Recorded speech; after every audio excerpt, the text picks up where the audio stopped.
आज हम कवर करेंगे एक पोम जो कि है seven ages of man and this poem is composed by one of the most famous poets in the world, William Shakespeare. As we all know, William Shakespeare, obviously he is called the greatest English poet and dramatist of all time. यानी कि English literature cannot be talked about without the mention of William Shakespeare. And the most important thing which makes him so famous is that he was a very famous playwright as well. ठीक है, और इनका एक play है जो पूरी दुनिया में इक्वली फेमस है. किसी को पता है what's that play? Have you people ever heard of the word Romeo Juliet? That's the play जो कि विलियम शेक्सपियर ने लिखा था and it's famous all over the world, right? Let's take a look at William Shakespeare's biography now. William Shakespeare was the greatest English writer, poet, and playwright, and was considered the world's preeminent dramatist. Shakespeare, as we all know, he is a pioneer of English literature. चाहे poetries हों, sonnets हों, plays हों, या even आपके पास long form narrative हो, Shakespeare has done remarkable and unparalleled work in this regard. Shakespeare, the father of English drama या फिर आप literature भी कह सकते हैं, was born in 1564 and he died in 1661. He belongs to the Jacobean era under Queen Elizabeth the First. अब हमारे पास क्या लिखा है? Most of the works were based on histories, comedy, tragedy, romance.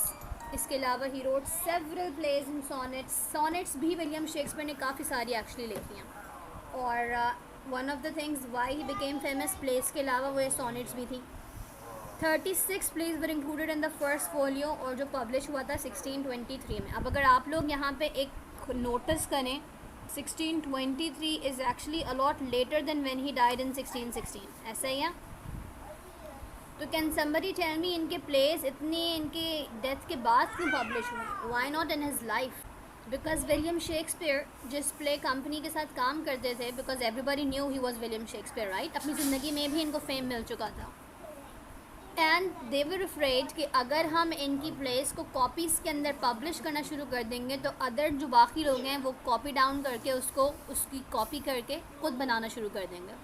So it was basically done in a sense कि हम William Shakespeare के काम को बिल्कुल एक्सक्लूसिव रखें, कोई उसे कॉपी ना कर सके.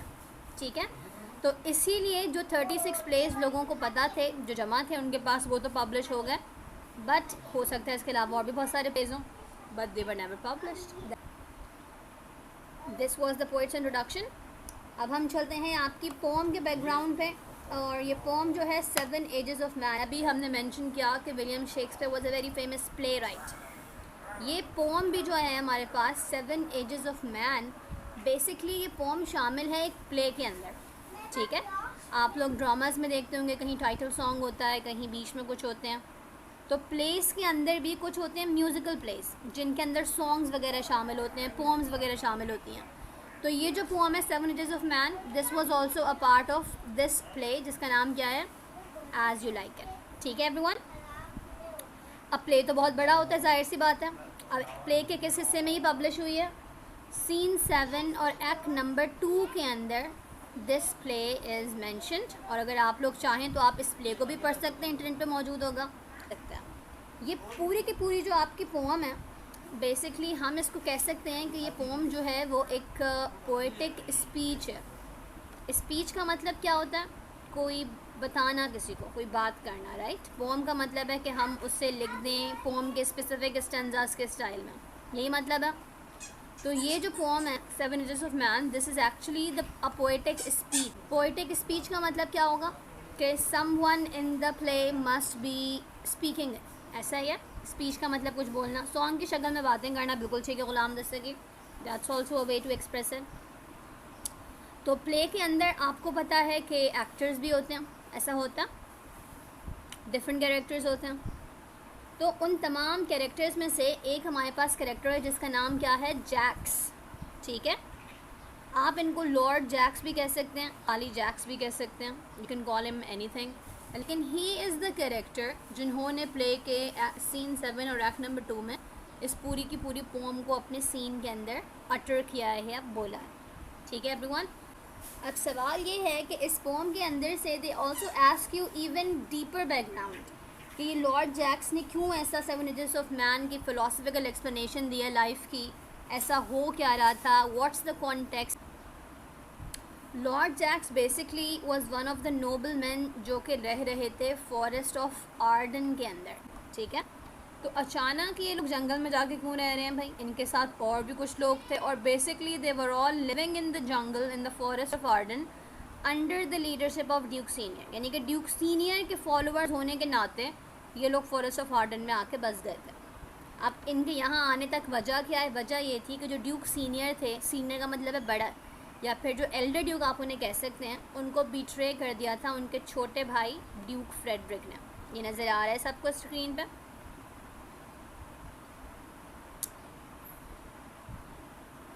ड्यूक फ्रेडरिक ने धोखा दिया था ड्यूक सीनियर को। आप ड्यूक सीनियर का दूसरा नाम एल्डर ड्यूक भी बोल सकते हैं। और बिट्रे भी कैसे किया था कि असल में जो बादशाह थे वो थे ड्यूक सीनियर, ठीक है, एल्डर ड्यूक असल के बादशाह थे, लेकिन उनके छोटे भाई फ्रेडरिक ने उनको धोखा दे के या फिर उनके ऊपर कुछ ना कुछ इल्ज़ाम लगा के उनको बैनिश कर दिया। बैनिश करने का मतलब है ड्यूक सीनियर को बैनिश कर दिया था ड्यूक फ्रेडरिक ने। और बैनिश करने के बाद जो बेचारे सीनियर ड्यूक थे, जो असल के बादशाह थे, उनको अपना ही सल्तनत, अपना ही मुल्क छोड़ के कहाँ जाके रहना पड़ा, फॉरेस्ट ऑफ आर्डन में। लेकिन क्योंकि वो एक अच्छे बादशाह थे, एक अच्छे लीडर थे, तो देयर वर सम फॉलोअर्स जो कि उनके साथ साथ थे। उन फॉलोअर्स में से जैक्स नाम के एक कैरेक्टर भी शामिल थे जो कि उनके साथ वहाँ पे गए थे। ठीक है भाई एवरीवन, ये बैकग्राउंड भी सबको क्लियर हो गया। वॉइस इज़ लैगिंग, मैं रिपीट कर देती हूँ, don't worry, I will repeat it. I think there is some issue on the website क्योंकि yesterday I was having issues in first year as well, लेकिन खैर देखते हैं, होपफुली अब नाउ। अच्छा अभी तो बैकग्राउंड इसका क्या है, Lord Jaques is a follower, किसके फॉलोअर हैं, ड्यूक सीनियर के। ड्यूक सीनियर का दूसरा नाम क्या है, एल्डर ड्यूक, ठीक है। और ये ड्यूक सीनियर या एल्डर ड्यूक आप कुछ भी नाम ले लें, ये फॉरेस्ट ऑफ आर्डन में रह क्यों रहे थे, क्योंकि इनको इनके छोटे भाई ड्यूक फ्रेडरिक ने बिट्रे कर दिया था, धोखाधड़ी के साथ उनकी बादशाहत पे कब्ज़ा कर लिया था, ठीक है। और ये कब्ज़ा करने के बाद ड्यूक फ्रेडरिक ने अपने बड़े भाई सीनियर ड्यूक या you can call him Elder Duke को बैनिश करके मुल्क से ही निकाल दिया। बेचारे अपने कुछ चंद फॉलोअर्स के साथ फिर फॉरेस्ट ऑफ आर्डन में रह रहे थे। And he was feeling very disappointed कि ज़िंदगी में you know people are having a lot of fun, they have, छोटा भाई जो है मेरा, he is actually a king, he has become a king, मुझे धोखा दे के हम इस जंगल में फंसे हैं and there is nothing.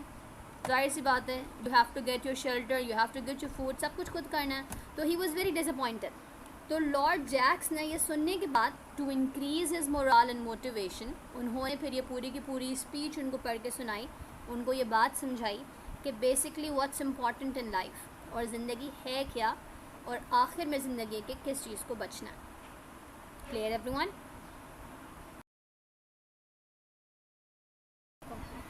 Now let's start with the poem explanation, and we are going to separate the poem into the different stages as Shakespeare has already separated them. Zahir si baat hai, as due to 7 stages. The first few lines that we have on the screen, they are basically setting up the tone, the stage for the rest of the poem. So without any further ado, let's get into it. All the world's a stage. Line number 1 है आपके पास, all the world's a stage, and this is a line जो कि आपको बहुत सारे English movies या pledge या dramas में कोट होकर नज़र आएगी। And all the men and women merrily are players. Merrily का मतलब है simply, यानी कि our value in this world is no more than just players. Players का काम क्या होता है कि वो अपने मैच की हद तक परफॉर्मेंस देते हैं, मैच ख़त्म होता है, they go back home, यही होता है, राइट। सो कह रहे हैं कि ऑल मैन एंड वुमेन, दुनिया में आने वाला हर कोई जो है वो उस स्टेज के ऊपर परफॉर्म करने के लिए आया है, and then you have to go down, और फिर ज़िंदगी ख़त्म आपकी, परफॉर्मेंस जब तक है, जब तक ज़िंदगी है। They have their exits and their entrances. Exits और एंट्रेंसेस आपके पास सिर्फ इसलिए यूज़ नहीं हुआ कि एग्जिट का मतलब दुनिया से एग्जिट होकर चले गए, और एंट्रेंस का मतलब दुनिया में एंटर हो गए। You always have to keep in mind कि यहाँ पे प्लूरल में यूज़ हुए हैं दोनों चीज़ें, ठीक है। तो इसका मतलब बेसिकली ये है कि obviously we are born into the world and we exit the world, but in between क्या कुछ होता है ज़िंदगी में, in between the death and the birth you live the life. उसमें आपके पास ups and downs, success and failure, you know, you lose relationships, you get into relationships, आपको ज़िंदगी नज़र आती है. तो exits and entrances का मतलब है we all go through a lot of phases between this exit and entrance. कभी दुख, कभी गम, कभी happiness, कभी sadness, success, failures, all of that. And one man in his time plays many parts. In his time यानी कि in his life हर इंसान अलग अलग पार्ट्स प्ले करता है डिपेंडिंग ऑन कि वो लाइफ की किस फेज़ के अंदर मौजूद है. His acts being the 7 ages. इस एक्ट्स यानी कि जो एक्शन, जो परफॉर्मेंसेस वो दे रहा है वो हर फेज़ के लिहाज से, उसको शेक्सपियर ने टर्म कर दिया है as the 7 ages. Very simply. ठीक है everyone, let's take a look at its explanation as well. अब यहाँ पे लेट्स ऑल्सो डिस्कस के can you people spot some poetic devices here, because when you are attempting your critical analysis, so you have to mention them separately in a heading, right? If I ask you about the first line, the world's a stage. Very good muhaddisa. First line is a metaphor, क्योंकि यहाँ पे हम compare कर रहे हैं world को stage के साथ. ना like use हो रहा है ना as use हो रहा. This is a metaphor. Very good बेटा. And then, do we have anything else? Imagery, very good, but which one would be imagery? Exits and entrances, because here we have to imagine the different kinds of exits and the different kind of entrances or happenings that take place in our life, right?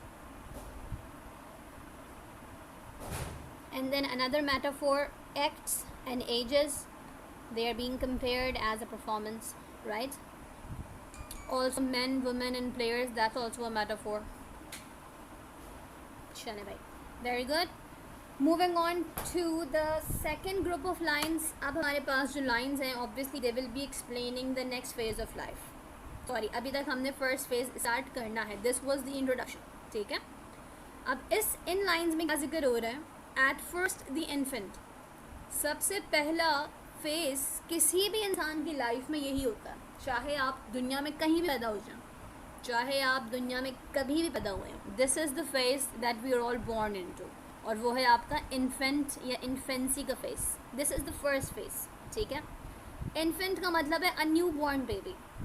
अब before we head towards the next line you have to imagine yourself looking at a baby and then question के ये जो एक छोटा सा infant है, are they able to do anything? They cannot do anything on their own, right? They can only cry. That's the one thing they know. They have no control over their movements. Even the vision isn't very well during the beginning months of infancy. So it's a human being, it's alive, but it has no control over its life. वही next lines में लिखा है mewling and puking in the nurse's arm. Mewling, रोना धोना, चीखना, यानी कि attention seek करना. And puking का मतलब उल्टियाँ करना. That's what they do. इसके अलावा बेचारे कुछ कर भी नहीं सकते. And this first stage shows कि इंसान की जो बिगिनिंग है वो कितनी हम्बल है. यानी कि वैसे हम आगे बढ़ के बहुत कुछ बन जाते हैं, हम बहुत एरोगेंट हो जाते हैं कि we are this, we are that, we are this, but look at your beginning. इतनी हम्बल तरीके से बिगिनिंग है where we had no control. और अगर हमारे पास आसपास के लोग ना होते तो यकीनन 100% of infants won't survive if they don't have the care, right? But we all forget it, and then when we are living and progressing in life, हम इस सब को भूल के अपने आप को कुछ और समझने लगते हैं. So this is actually the main message of these lines. ठीक है, the first stage. Now आपकी ज़िंदगी progress कर रही है, आप infant थे, फिर अब आप थोड़े से बड़े होते हैं. And then the whining school boy with his satchel. यानी कि अब एटलीस्ट आपके पास कंट्रोल आ गया अपनी मूवमेंट्स पे. You know how to speak, you know how to conversate with other person, all of that. लेकिन अभी भी आपकी ज़िंदगी में ये नहीं कि आप बिल्कुल इंडिपेंडेंट हो गए हैं और आप खुद से ज़िंदगी गुजार रहे हैं. You can survive, but not for long. ठीक है.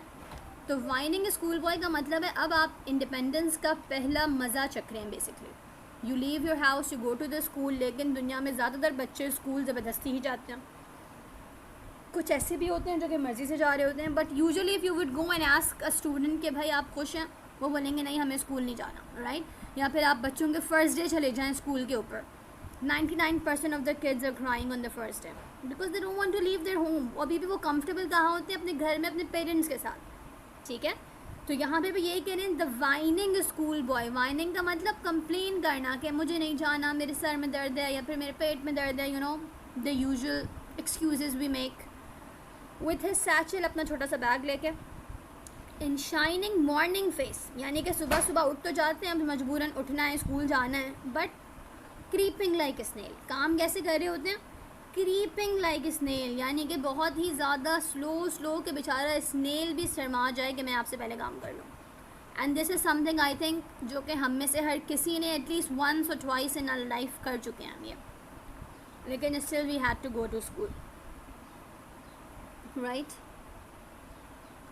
लास्ट लाइन आपके पास लिखी है, अनविलिंग टू स्कूल. इन तमाम चीज़ों का असल मकसद क्या है? Unwilling to school.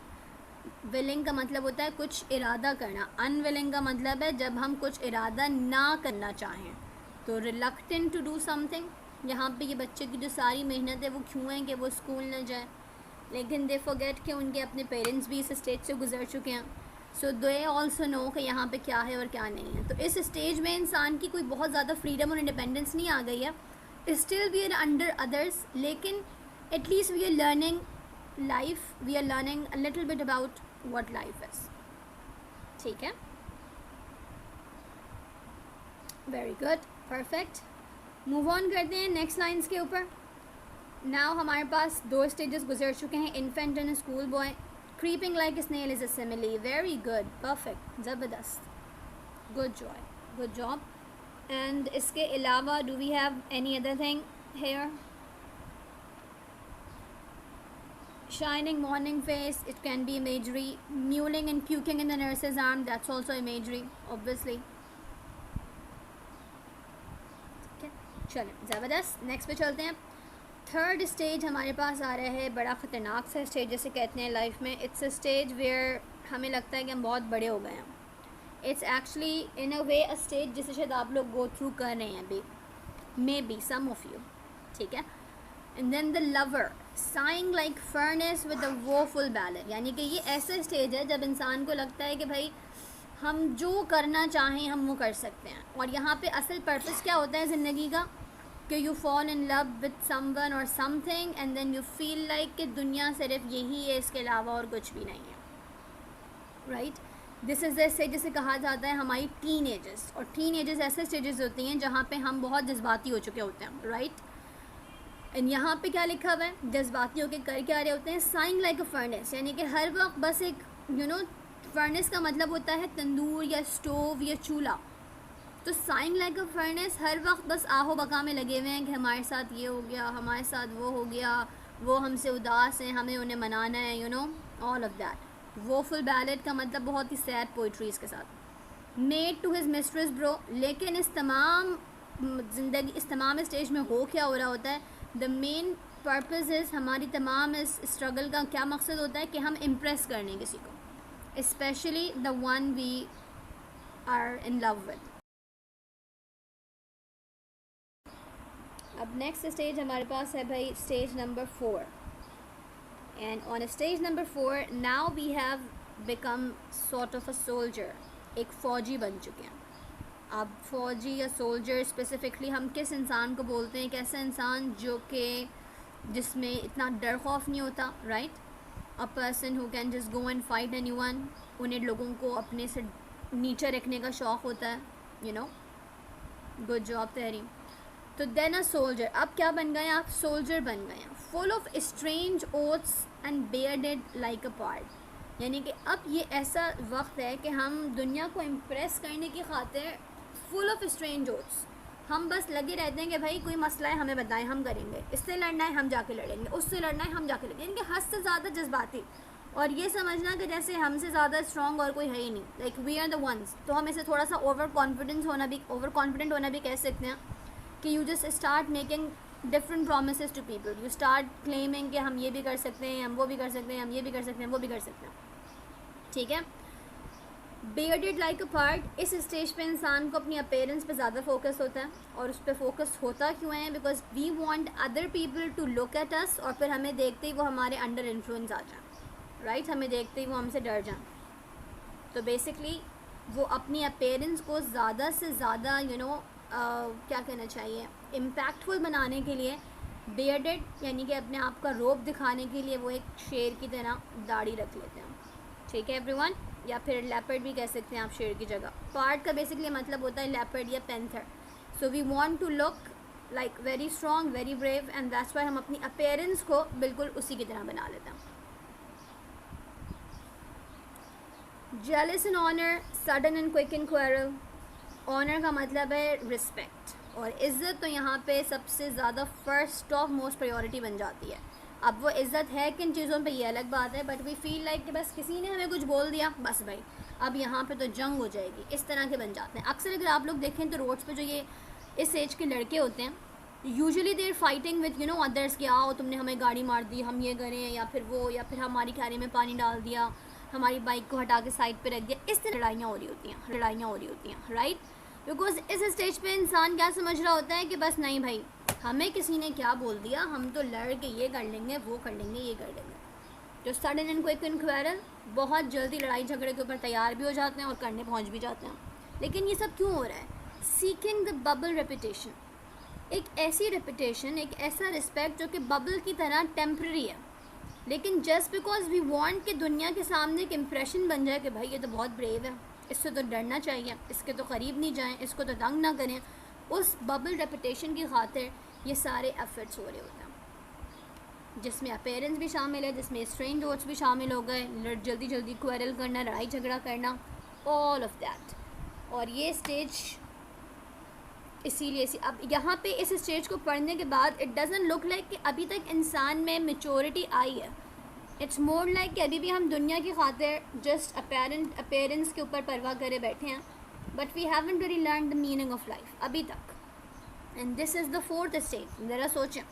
So this could be our I think 20s, teen age के बाद वाला stage.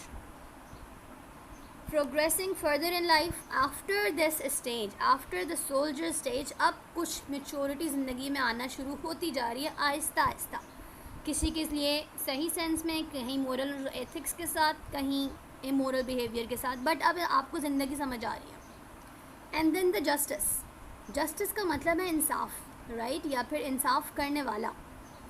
In fair round belly with a good capon line.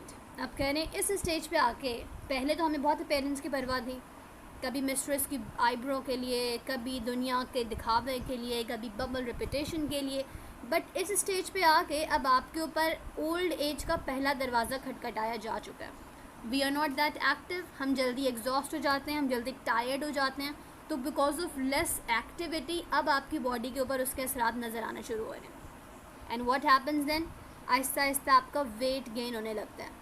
तो फेयर राउंड वैली का मतलब है इस स्टेज पे यूजुअली लोग अपना वेट गेन करके, जो पहले बहुत अच्छे अपीयरेंस पे थे, अब आहिस्ता आहिस्ता वो अपीयरेंस डिक्लाइन होती जा रही होती है। दिस ऑल्सो शोज़ कि अब इंसान को अपनी अपीयरेंस पे इतनी परवाह नहीं रहती बनस्बत बाकी चीज़ों का, ठीक है। तो गुड कैपोन लाइन का मतलब अच्छा खासा खाने पीने के शौकीन हो जाते हैं और बस खाने पीने ही के ऊपर फोकस ज़्यादा होता है। With eyes severe and a beard of formal cut. Eyes severe का मतलब है अब आपकी आँखों से वो जो एक कहते हैं ना कि शरारत या फिर एक ज़िंदगी जो होती है कि भाई ये करना है, वो करना है, वो ख़त्म हो जाता है। हमारे जो ड्रीम्स होते हैं, जो पैशंस होते हैं, इस स्टेज पे आके हम या तो उन्हें हटा देते हैं साइड से, या फिर अब हम उनके ऊपर और काम नहीं कर रहे होते हैं।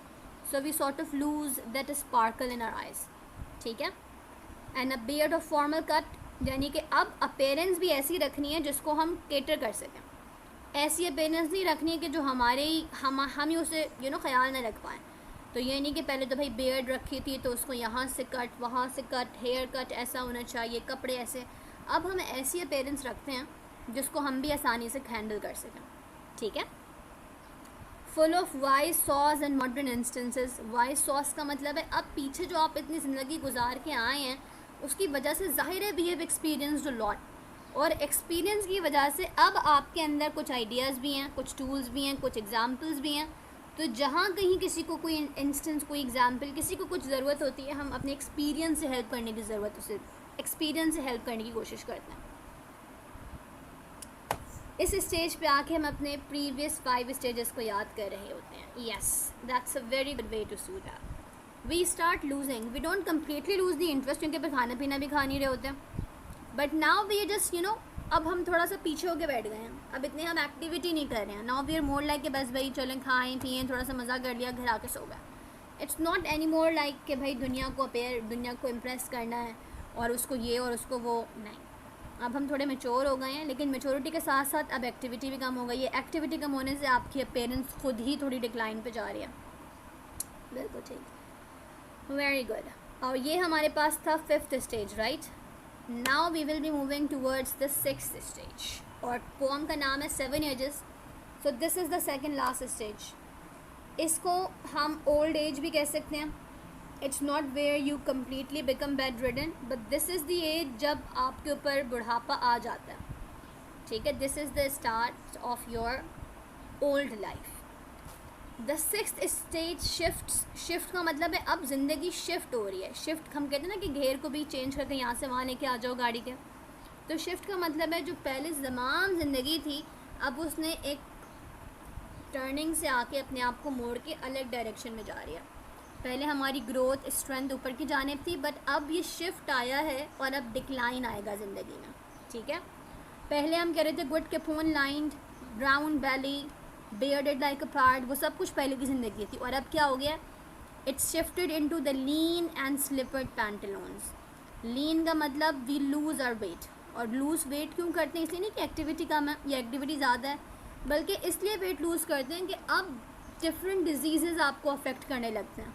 आपकी इम्यूनिटी स्ट्रांग हो जाती है, आप सही से खाना नहीं खा पाते हैं, आपको कभी कोई बीमारी हो जाती है, कभी कुछ हो जाता है. And the most important thing कि हम अपने आप को सही तरीके से ख्याल भी नहीं रख पा रहे होता.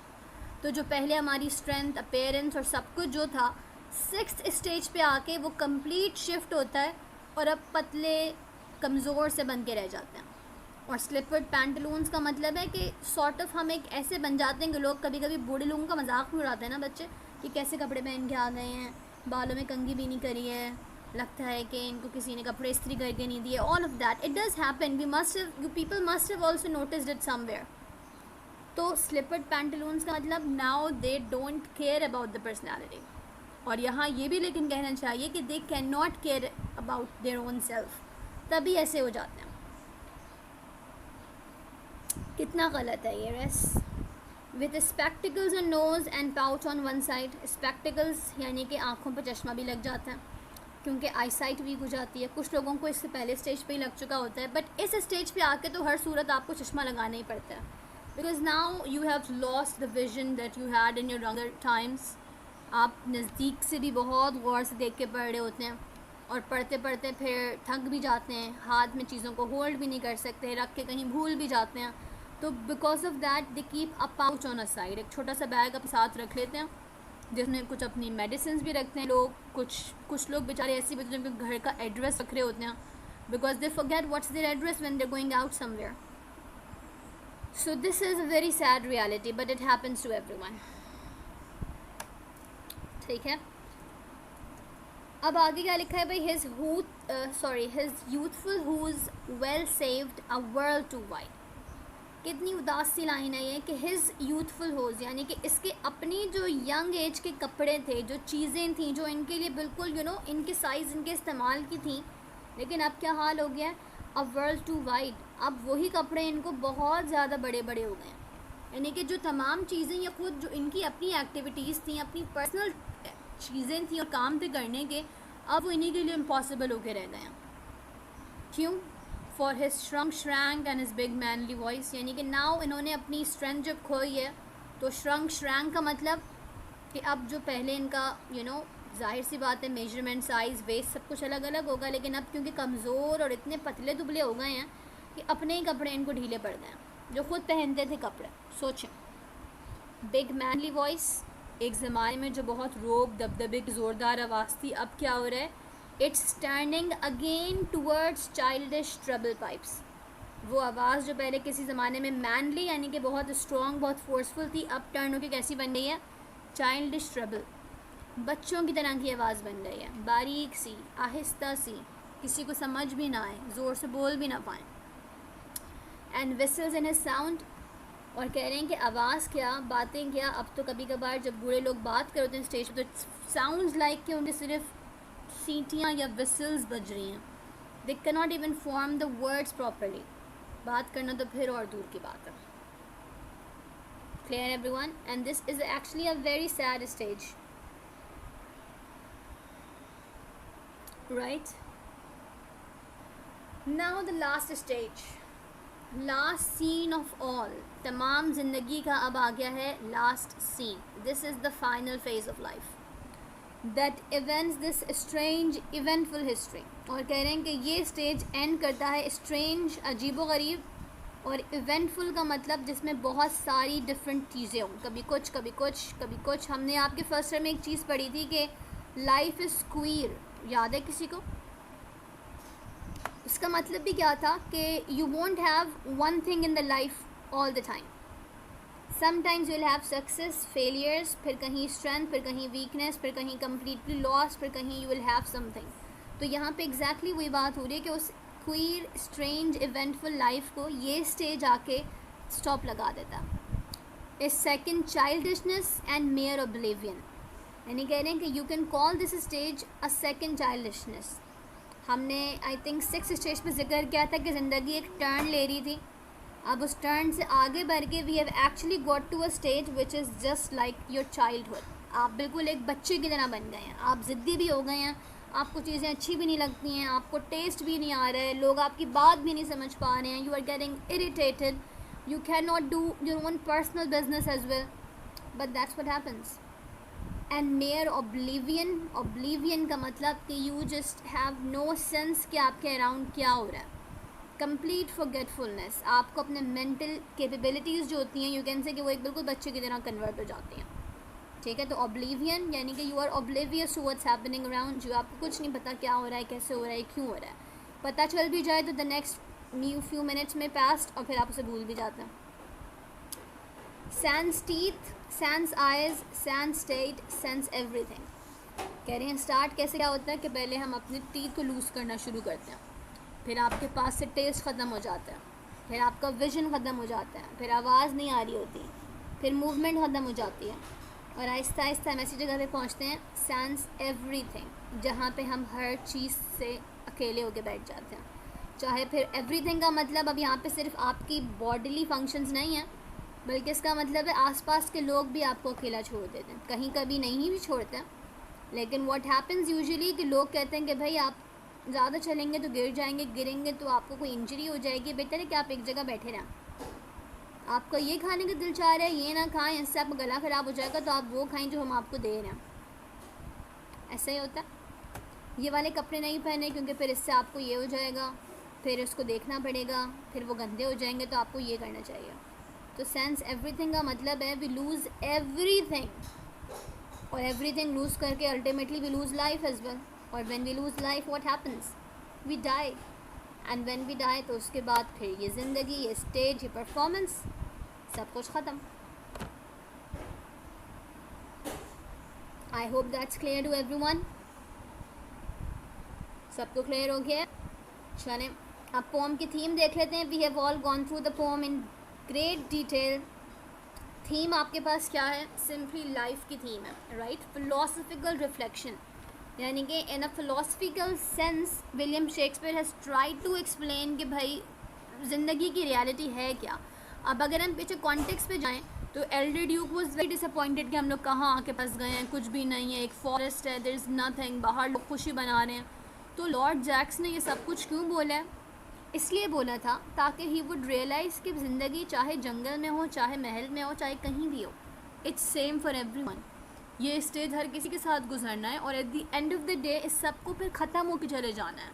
सेंस एवरीथिंग का मतलब है हम अपने साथ कुछ लेके जा भी नहीं सकते हैं, तो फिर इस ज़िंदगी के पीछे क्या भागना, right? It breaks down the complexities of human life, यानी कि जो हम कह सकते हैं कि भाई इतनी एंटायरिटी में ह्यूमन लाइफ को पढ़ना, पहले ये फिर वो, लेकिन यहाँ पे बहुत सिंपल से 7 स्टेजेस में बता दिया उन्होंने कि ज़िंदगी क्या चीज़ है और कैसे हम ज़िंदगी में प्रोग्रेस करते हैं। The entirety of human life, entirety का मतलब तमाम की तमाम जो इंसान की ज़िंदगी है उसमें पोइट ने अपना व्यू दिया है और लॉर्ड जैक्स के डायलॉग्स के ज़रिए उसको सिर्फ 7 स्टेंजास के अंदर एक्सप्लेन कर दिया, ठीक है। So that's the theme. This can also come in the question answer कि थीम क्या है पोम की। और ये आपने एज यू नो कि आपको पोम के एनालिसिस में थीम भी लिखनी होती है। नाउ द सेंट्रल आइडिया, जब आप एक्सप्लेन करेंगे क्रिटिकल एनालिसिस में तो आप उसमें बिल्कुल लिख सकते हैं death ends the scene of this life. Yes, the central idea of the poem is that the cycle of life from birth to death, यानी कि from your entrance to your exit is inescapable. हम इसको escape नहीं कर सकते। ये भी नहीं कर सकते हम कि हम लवर के स्टेज को स्किप करके जस्टिस पे चले जाएं, या फिर हम स्लिपर्ड पैंटलून्स के स्टेज को स्किप करके सिर्फ जस्टिस के स्टेज पे मौजूद रहें। We can not do that, right. अगर आप ग्रो करें ज़िंदगी में तो फिर you have to go through these stages, ठीक है। Shakespeare compares the world to a stage, क्यों? क्योंकि चाहे कोई सा भी स्टेज हो, हमें परफॉर्मेंस उसमें एक ही काम के अकॉर्डिंग देनी है, अपनी स्ट्रेंथ वगैरह के अकॉर्डिंग, और हर इंसान ने इससे गुजरना है। तो all of us are actually giving their performances on our own stage, ठीक है। That's why he is calling us just actors, और कुछ भी नहीं है, हम सिर्फ एक्टर्स हैं ड्रामा के अंदर। They enter and start acting at birth, जो कि फर्स्ट स्टेज है।